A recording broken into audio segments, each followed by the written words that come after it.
Hello friends, आज हम पढ़ने वाले हैं शल्य तंत्र में जो पहला पॉइंट है अकॉर्डिंग टू CCN सिलेबस कि शल्य की डेफिनेशन क्या है, उसकी इम्पोर्टेंस क्या है और हिस्ट्री के बारे में। तो चलिए शुरू करते हैं। पहले देखते हैं शल्य की उत्पत्ति। शल हिंसायाम तथा शल रुजायाम धातु से शल्य की उत्पत्ति मानी गई है। अब है शल्य की निरुक्ति।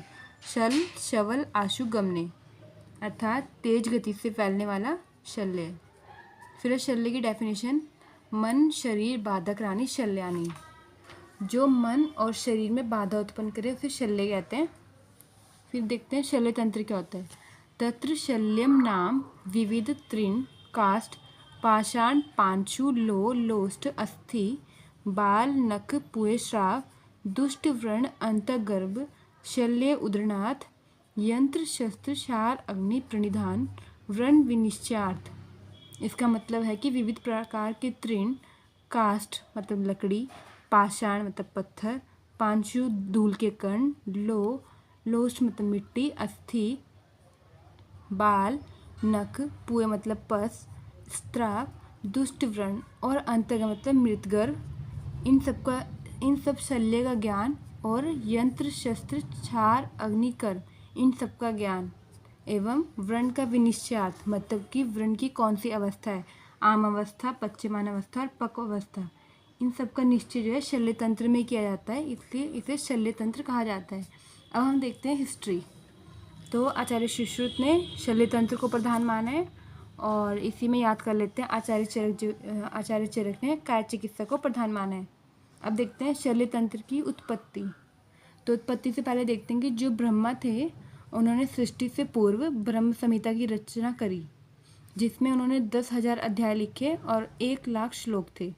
तो अब देख लेते हैं शल्य तंत्र की उत्पत्ति कैसे हुई। तो सबसे इसमें ये ट्रिक से याद करते हैं। बड़ाई डी, तो बी से हो गया आपका ब्रह्मा। सर्वप्रथम जो ज्ञान था वो था ब्रह्मा को, उन्होंने यह ज्ञान फिर दक्ष प्रजापति को दिया। उसके बाद ये ज्ञान उन्होंने अश्विन कुमारों को दिया। उनके बाद उन्होंने इंद्र को दिया। इंद्र के बाद धन्वंतरी जी और फिर धन्वंतरी जी के थे 7 शिष्य। तो इनके नाम आपको याद रखने हैं। उपधेनव, औरव, वैतरण, पोष कलावत, करवीर्य, गोपुरक्षित और सुश्रुत। तो ये ट्रिक से आपका यहाँ पे बी से ब्रह्मा हो गया, डी से दक्ष प्रजापति, ए से अश्विन कुमारों, आई से इंद्र और डी से धन्वंतरी। तो धन्वंतरी जी के बारे में देख लेते हैं। समुद्र मंथन के समय विष्णु जी जो थे उन्होंने धन्वंतरी के रूप में वे प्रकट हुए थे। उनका काल जो है 1000 से 1500 ईसा पूर्व है। इन सब 7 शिष्यों में जो सुश्रुत थे उनकी शल्य तंत्र में अधिक रुचि थी, तो उन्होंने शल्य तंत्र की प्रधानता को दर्शाते हुए सुश्रुत संहिता लिखी। तो आचार्य सुश्रुत जी जो थे वो विश्वामित्र के पुत्र थे। महाभारत में भी इनका उल्लेख माना गया है।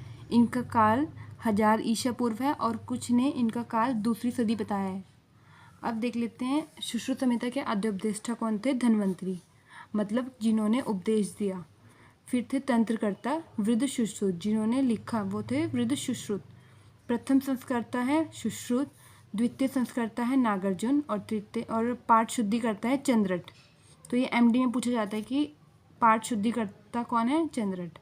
अब देख लेते हैं स्थान और अध्याय। तो सुश्रुत संहिता में पहले 5 स्थान थे, उसके बाद आचार्य नागार्जुन ने उत्तर तंत्र इसमें ऐड कर दिया। तो ये भी MD में आपसे पूछा जाता है कि उत्तर तंत्र के रचयिता कौन है, तो आपको लिखना है नागार्जुन। तो इसमें अध्याय देख लेते हैं। सूत्र स्थान में आपका 46, निधान में 16, शारीरिक स्थान में है 10, चिकित्सा स्थान में है 40, कल्प स्थान में है 8 और उत्तर तंत्र में है 66। तो हम याद कर सकते हैं कि उत्तर में डबल ता आ रहा है, तो इसमें डबल 6 हम याद कर सकते हैं। और हमें पता है कि चरक में 120 चैप्टर होते हैं, तो 120 चैप्टर में हम प्लस 66 कर देंगे जब भी हमने याद करा, तो ऐसे आपको याद हो जाएगा कि टोटल चैप्टर हैं 186। अब ये भी हम याद कर लेते हैं कि कौन से स्थान में कितने चैप्टर हैं। तो यहाँ पे हमने 66 लिखा है, तो इनको हम यहाँ पे खोल के लिख देंगे 6 और 6। उसके बाद यहाँ पे कल्प स्थान है, तो क को जगह हम 8 बना सकते हैं, तो हम यहाँ पे लिख देंगे 8। तो ये हो गया 6, 6 और 8 और जो बचा है यहाँ पे 0, 0 लिखेंगे।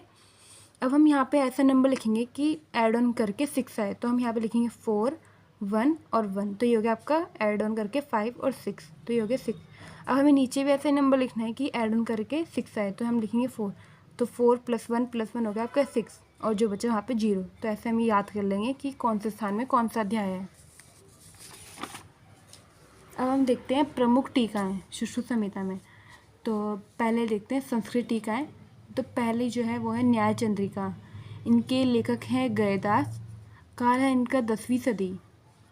सेकंड है हमारे भानुमति, इनके लेखक है चक्रपाणी और इनका काल है 11वीं सदी। थर्ड है हमारे निबंध संग्रह, इनके लेखक हैं ढलन और काल है 12वीं सदी। फोर्थ है हमारा सुश्रुत अर्थ संदीपन, तो इनके लेखक है हारण चंद्र और काल है 20वीं सदी। और हिंदी टीकाएँ में हम एक याद कर लेते हैं, आयुर्वेद तत्व संदीपिका, तो इनके लेखक है अंबिका दत्त शास्त्री। अब हम देखते हैं आयुर्वेद के 8 अंग। तो ये 8 अंग जो हैं वो सुश्रुत अनुसार है। तो आप देखेंगे कि सभी संहिता में सभी आचार्यों ने अलग अलग 8 अंग बताए हैं। तो सुश्रुत ने शल्य को प्रधान माना है, इसलिए उन्होंने शल्य को सबसे पहले लिखा है। तो 8 अंग देख लेते हैं, शल्यम, शालाक्यम, काय चिकित्सा, भूत विद्या, कौमार भृत्यम, अगध तंत्र, रसायन तंत्र, वाजीकरण तंत्र मिति। तो शल्य को उन्होंने प्रधान माना है, तो देख लेते हैं प्रधान क्यों माना है। तो पहला है आपका आशु क्रिया करणाद, मतलब कि रोगों को शीघ्रता हम ठीक कर सकते हैं। सेकंड है यंत्र शस्त्र छार अग्नि प्रणिधान, रोग को दूर करने के लिए हम यंत्र शस्त्र छार अग्निकर्म का प्रयोग करते हैं। थर्ड है हमारा सर्वतंत्र सामान्याच, सभी तंत्रों की जैसी चिकित्सा होने से इसे प्रधान माना है। फोर्थ है सद्योवरण चिकित्सा, फिर है रक्त की इम्पोर्टेंस में बताई गई है। संधान कर्म बताया है, मतलब सर्जरी और प्लास्टिक सर्जरी के बारे में बताया है। डायसेक्शन के बारे में बताया गया है। विविध प्रकार के बंधों का वर्णन इसमें आया है, जो कि हम आगे पढ़ेंगे। फिर है योग्य विधि, मतलब कि थियोरेटिकल के साथ हमें प्रैक्टिकल नॉलेज भी होनी चाहिए। आई होप आपको समझ आया होगा। Thank you.